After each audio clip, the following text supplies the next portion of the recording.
Mahatma, a man who found peaceful solutions for very violent problems on this planet. And not only in this country, became an inspiration for many such movements across the world, particularly the civil liberties movement in America, which changed the paradigm of what is North America. In many ways, what is North America today is Mahatma's making.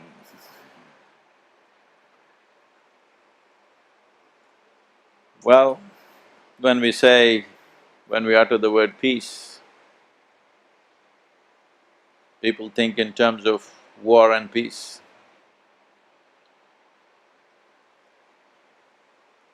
Conflict, whether it's in a battlefield or on the streets of a nation or within the minds and hearts of people, it's about the same. It's just that what happens in the battlefield and the ugly things that happen on the street are a consequence of what happens in human mind.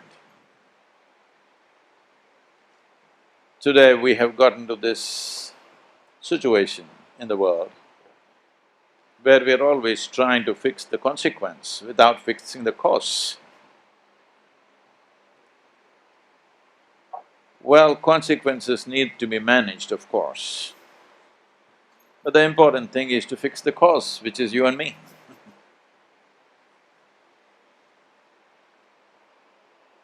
The world is a very peaceful place if you and me were not here. Hello?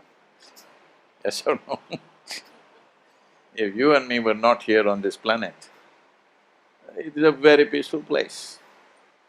People think they have to create peace. No, you can only create conflict, you can create violence, you cannot create peace. If you don't mess with anything, it's peaceful. If you don't do anything, it's peaceful. So peace is not an idea, peace is not a philosophy, peace is not a consequence of human action. If human beings know how to minimize their action, there is peace. Right now, human beings are in a compulsive state of action. They have to do something not because it's needed, simply because they have to do it.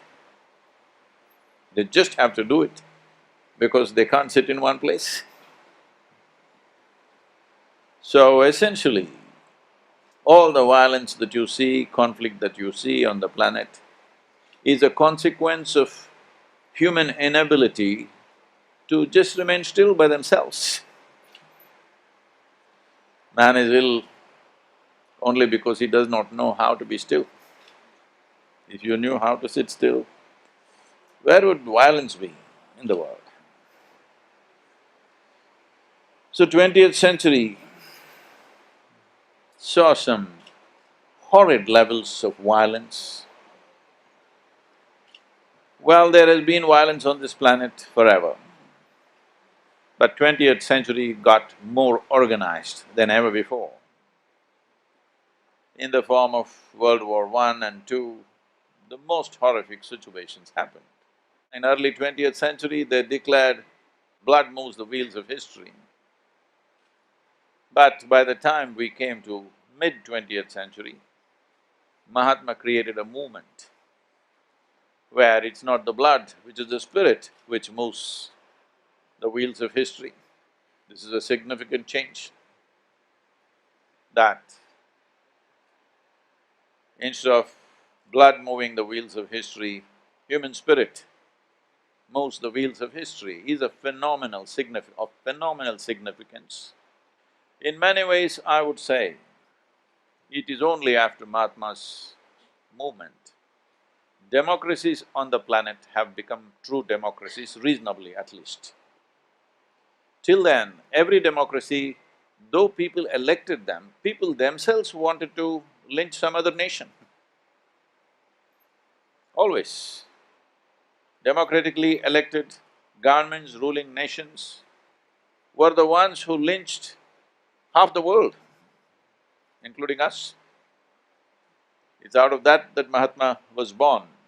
And what was supposed to be the source of democracy, what is being paraded as the source of democracy, maybe they were good to their people, I don't know about that, but they were not good to anybody else on the planet. So it's very important we understand that because we normally identify Mahatma as a freedom struggle leader. Freedom struggle means it is naturally a fight against somebody. But it was not a fight against somebody, that is the most significant thing. The most significant thing of this movement is, it is not a fight against somebody. To create a movement without an enemy is very difficult.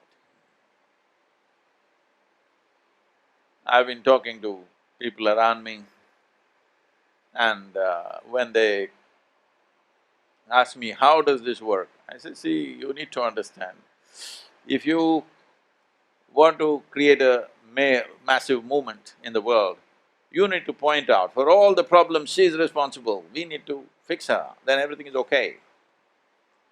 If you create an enemy, you can gather people. Without creating an enemy, to gather a huge number of people, though not everybody in the country might have grasped this is what he was trying to do, this is what we are trying to do today also.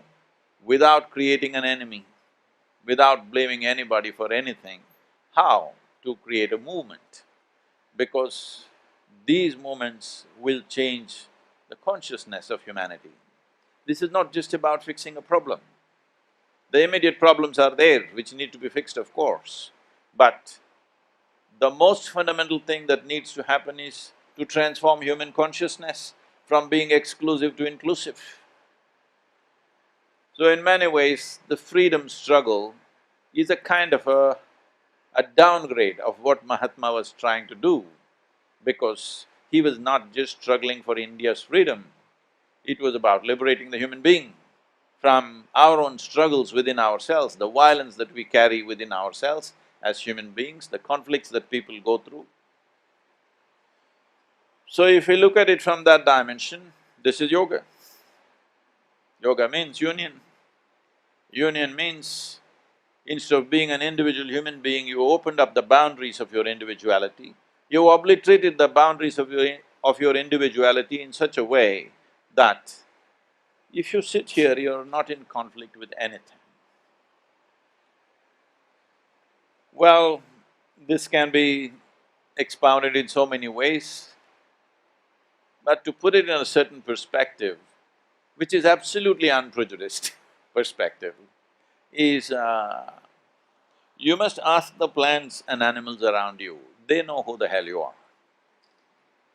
Yes, children, but children are also prejudiced. Plants and animals, they just know who you are. In the sense, people ask me, Sadhguru, how do I know that I have come to some level of, balance within myself? I say, we should put you through the cobra test. Because you can go in the forest, a live cobra that is there, a wild one, you just go pick it up, it will simply come in your hands without any effort, because it's reading your chemistry. If you show little agitation, it'll go for you. If you don't show any agitation, it'll simply come in your hands. Even full-grown, even king cobras, you can just pick them up, they'll simply come, because they're feeling your chemistry. If you show little bit of agitation, they'll go for you. Otherwise, they simply are okay with you because they don't see you as danger. So animals, plants, even insects, they know who you are, things that you don't know about yourself. People ask me how I survived in the jungles when I was by myself. I just survived on honey all the time. And normally the bees are smart enough because their main predator is the bear, the sloth bear, which weighs about 65 to 70 kilograms or up to 90 very big ones, but largely about that much. And they build it on a branch where it's difficult for them to get that kind of weight. So I was weighing about the same, like a sloth bear. So I took out my motorcycle's petrol tube, which is just 15 to 18 inches in length, and put it into the beehive and drank. One cavity is over, I'll put it into another one and drink. They think I'm just one of them. Because if you show mildest agitation, they will go for you. These bees in the Western Ghats, if they bite you in the face, 8, 10 of them, if they bite you in the face, you will die of suffocation. In case you open your mouth and one of them bit inside your mouth, one will do, you will die of suffocation. But they never ever bit me, because if you make yourself absolutely peaceful within yourself, do you believe you will have to manage violence on the planet? Hello? Is it needed? So in a way, in his own way, he was talking this language that it is about you, keeping yourself in a certain way, that from reaction, you become a conscious response. This doesn't mean you're placid, this doesn't mean you simply sit and don't do anything. You're super active in the world, but you are a conscious response to everything, you are never a reaction to the external situations. This is all a human being has to do. To bring humanity to this, that you are a conscious response in your life, not a compulsive reaction. If this one thing we do in this world, we don't have to manage wars, we don't have to do this and that, because today our idea of peace is deterrent. I have a nuclear bomb, you have a nuclear bomb. If you bomb me, I'm going to bomb you. This is our idea of peace. Well, you can achieve peace in many different ways. This happened, is it okay? Can I tell you a joke? Hello? You're becoming serious, that's why. Serious people naturally become violent. Seriousness is violence against life. This happened at one time. Shankaran Pillai was a very abusive husband, verbally abusing her, sometimes physically abusing her. But the wife was always absolutely peaceful, no reaction to anything. One day he was in a excessively abusive mood and he abused her in every possible way, but she was just not reacting to anything. Then he looked at her and he asked, "How do you manage this? I'm always abusing you, but you don't say one thing back, you're just peaceful, how do you do this?" She said, "I clean the toilet." So, what, you clean the toilet? What does that do to you? I know, a month ago I physically did things to you which I should not have done, but even then you were peaceful. Yes, I cleaned the toilet. What do you mean clean the toilet? How does it bring peace to you? She said, I use your toothbrush.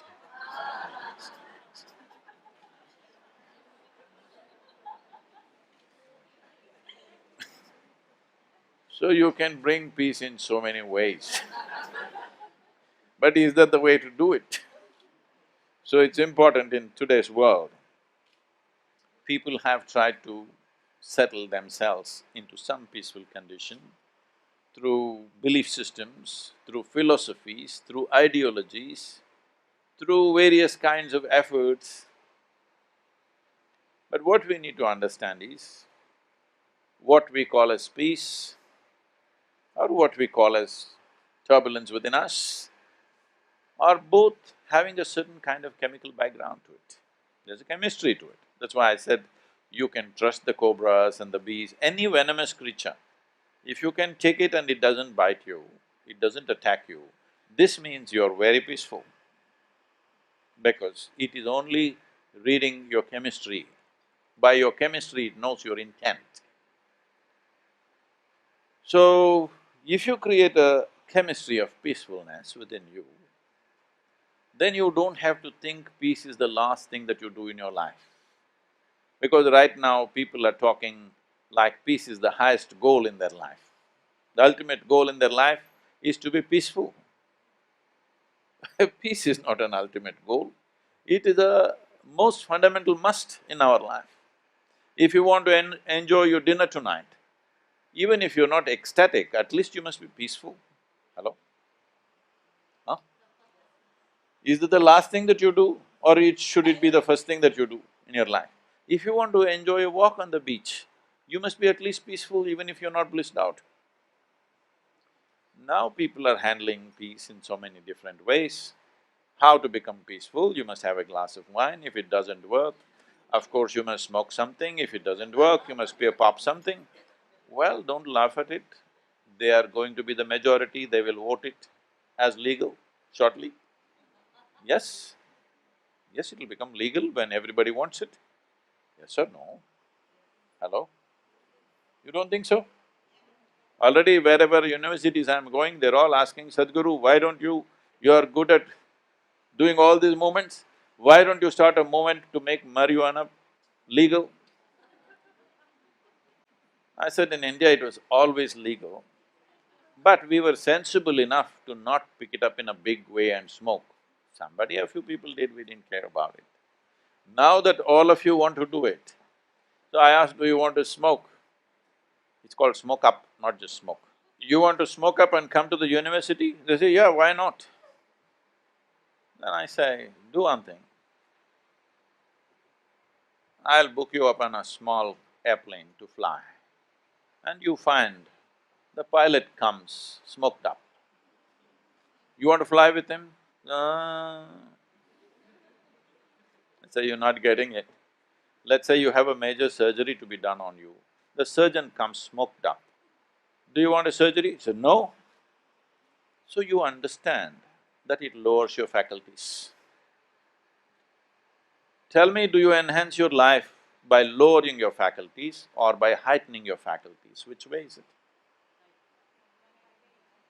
Can anybody enhance their life by lowering their faculties? You can only enhance your life by heightening your faculties.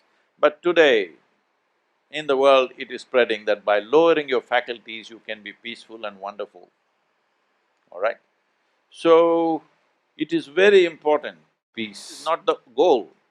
How you get there also is equally important. Mahatma went on stressing, freedom is not the only thing, how you get there is also important, which riled a lot of people of the times.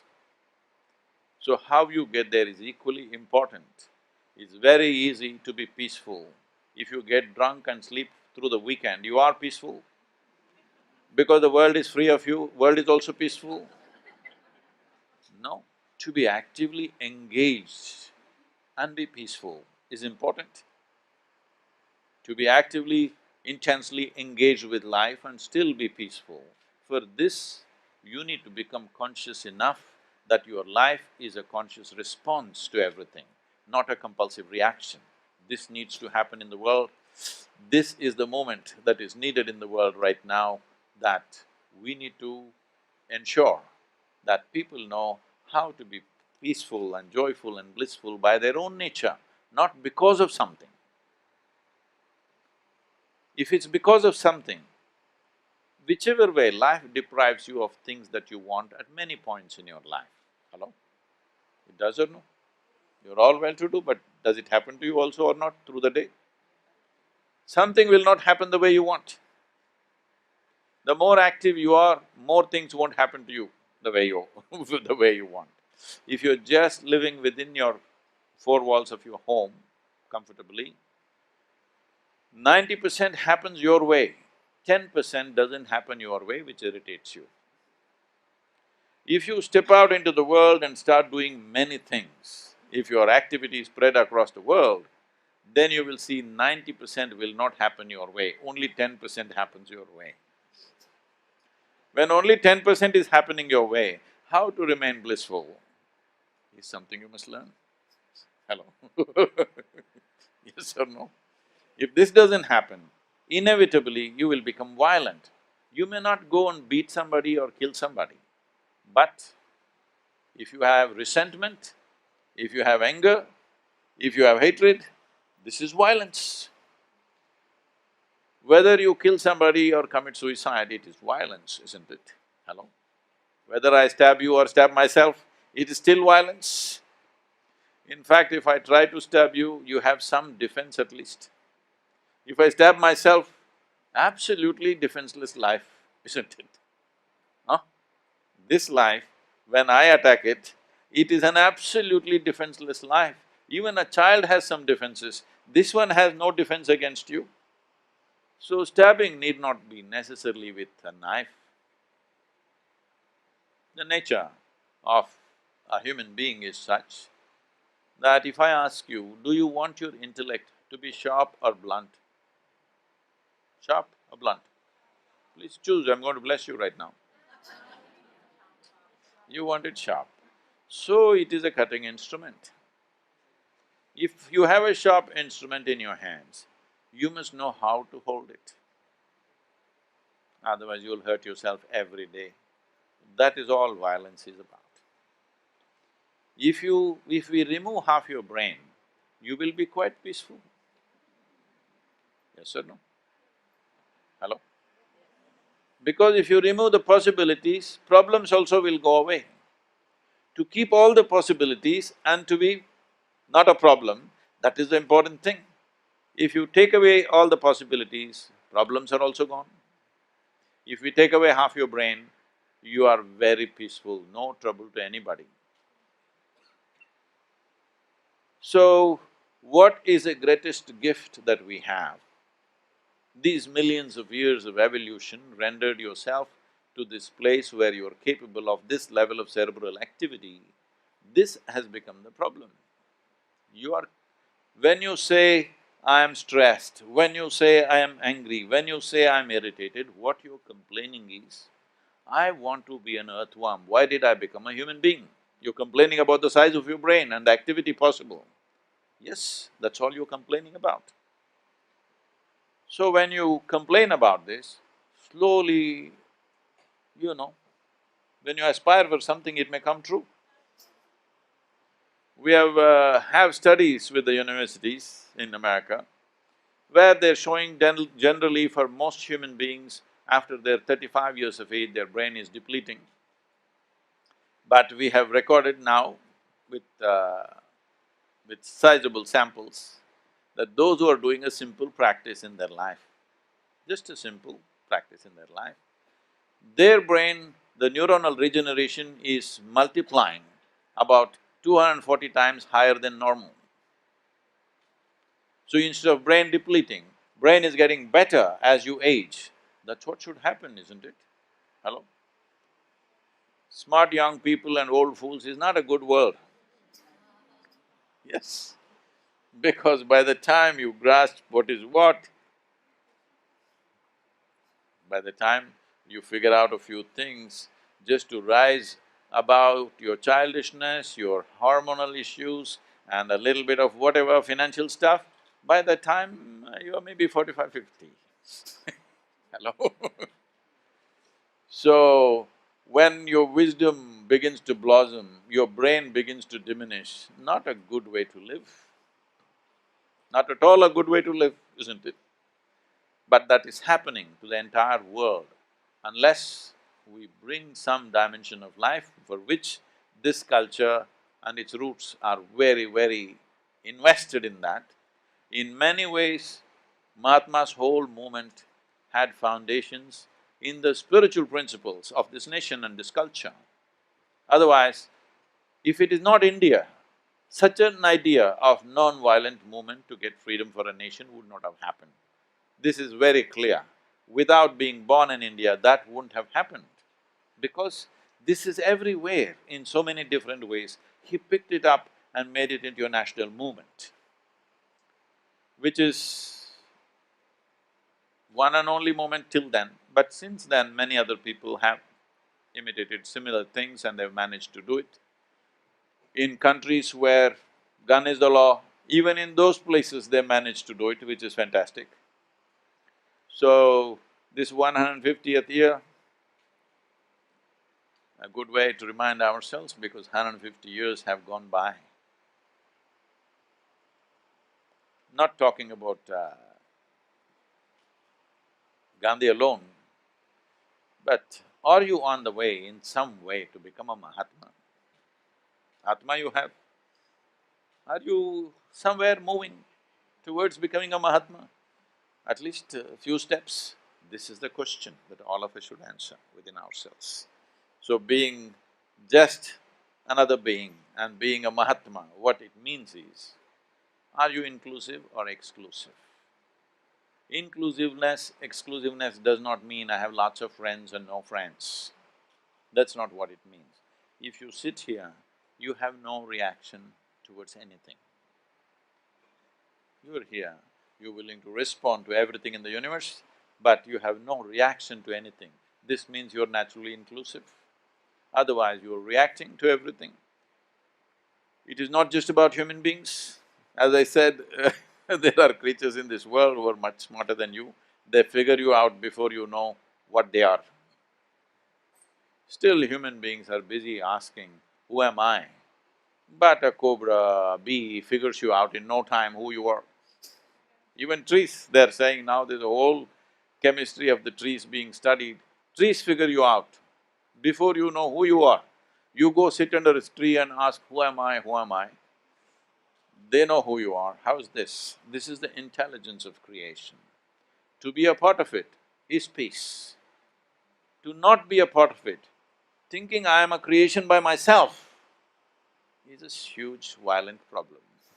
Thank you very much.